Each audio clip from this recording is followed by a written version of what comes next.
Thank you for listening to PoliticalStorm.com. I'm John Small. We just finished wrapping up the Democratic National Convention, and last week we had the Republican National Convention, so this is the tale of two conventions. Let's start at the Republican National Convention. Now, leading up to this event, we had many people in the media saying that this was going to be a very divided convention. At one point, if you look back just a few months ago, it was predicted that it would be a contested convention. They didn't think that Donald Trump would have enough delegates going in, and they thought this could be a contested convention, which it turned out to not be a contested convention.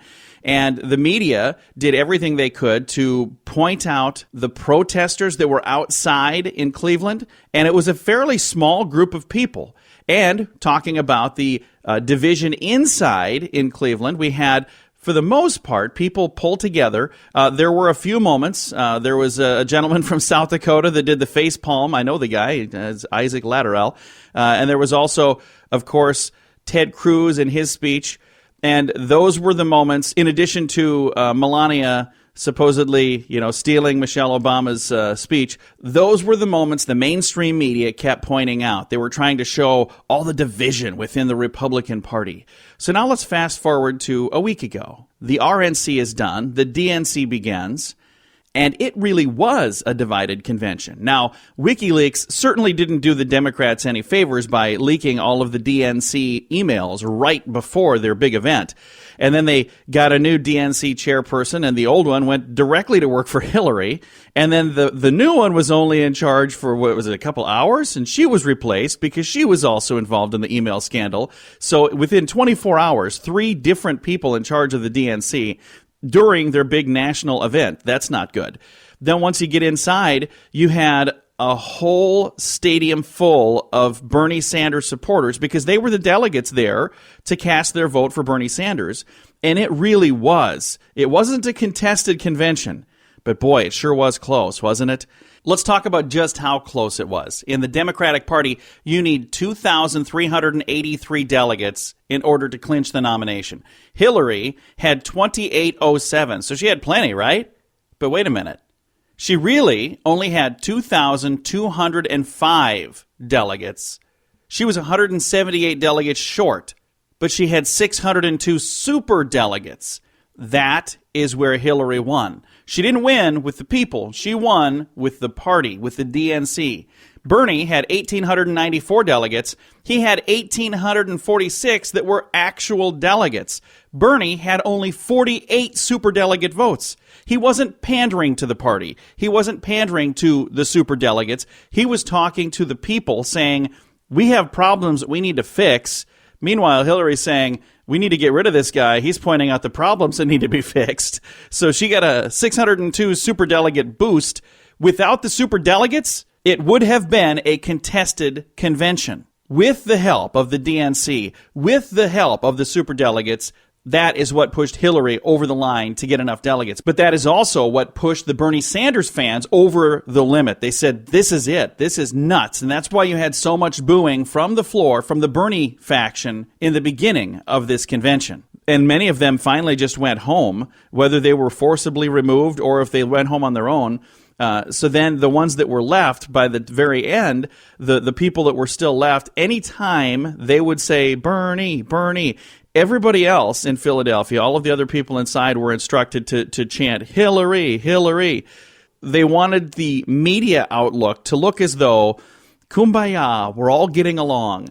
Now, anything but that is the truth. If you look at the outside, they had more protests in Philadelphia than they had in Cleveland. They had more big protests outside. Where the police were involved, and it was a big deal. Why did we not see that on TV? It was nowhere. If that would have happened in Cleveland at the RNC, that would have been the lead story. But instead, it happened in Philly with the DNC, and the mainstream media didn't cover it at all. And I heard one person speaking about the Clinton News Network while they were talking about CNN. I thought that was kind of funny because they did everything they could to make it seem as though everyone has finally come together. Do you hear everybody chanting for Hillary? Boy, this is great to see how wonderful this week turned out. Well, no, the people were still just as upset. Many of them were outside, and the Bernie Sanders faction, the people who were there to support Bernie Sanders, I don't believe you've got many of them that are decided to fall in line behind Hillary. The truth will be told when we get to the election. We'll see what happens. But I just wanted to point out the absolute media bias. Now, I do my very best to try to stay very, very open. I'll tell you right now, I went into this not supporting Hillary, and I went into this not supporting Donald Trump, and I'm still really kind of right there. I wish that we had a really good third option. I know we've got some options out there, and I've had several people tell me about Gary Johnson. Going to do some research and reach out and see if I can get some people to chat with me this week to hopefully enlighten everybody a little bit about him. But there are other parties that have nominees that I certainly would not mind shining some light on.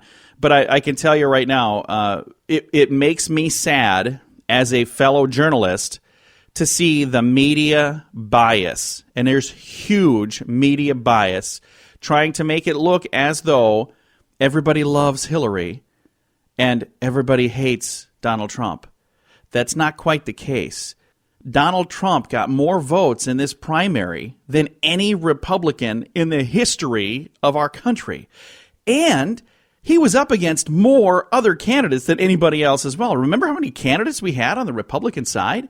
Then you flip over to the Hillary Clinton campaign. She was up against really two, because we had Mike O'Malley and we had Bernie Sanders. Mike O'Malley was gone fairly early in the game, so she was up against Bernie Sanders.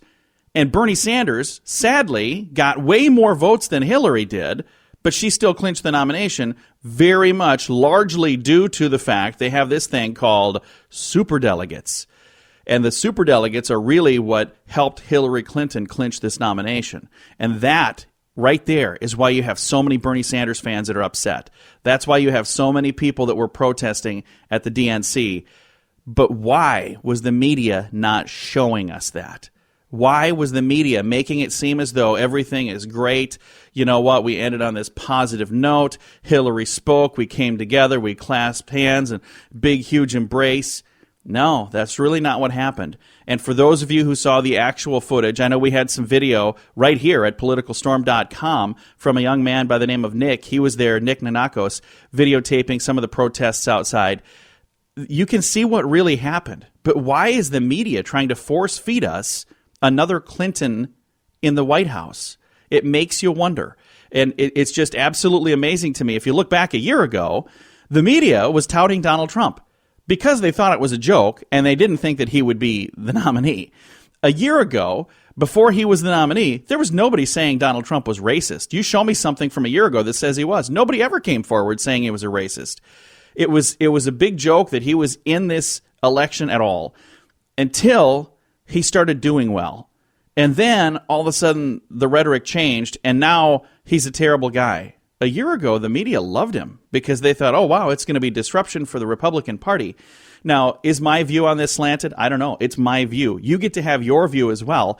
That's the beautiful thing about politicalstorm.com. If you disagree with me, we give you a platform to disagree with me. We give you a platform to share your view as well. You have the same exact opportunity that I have to get on politicalstorm.com and let your voice be heard. Why is the mainstream media not doing that? Why is the mainstream media saying, we're going to force feed our view to you? This is what you need to know, and that's all you need to know. I think we've got a broken media system. The good news is, politicalstorm.com is here for you. If you'd like to share your comments, if you'd like to have a voice for yourself, go to politicalstorm.com, sign up for a free account, chime in, and be a part of educating people between now and November, and do what you can to make sure your voice is heard and to make sure people know the true story of what's happening. You have a choice, and you have a voice at politicalstorm.com. I'm John Small. Thanks for listening.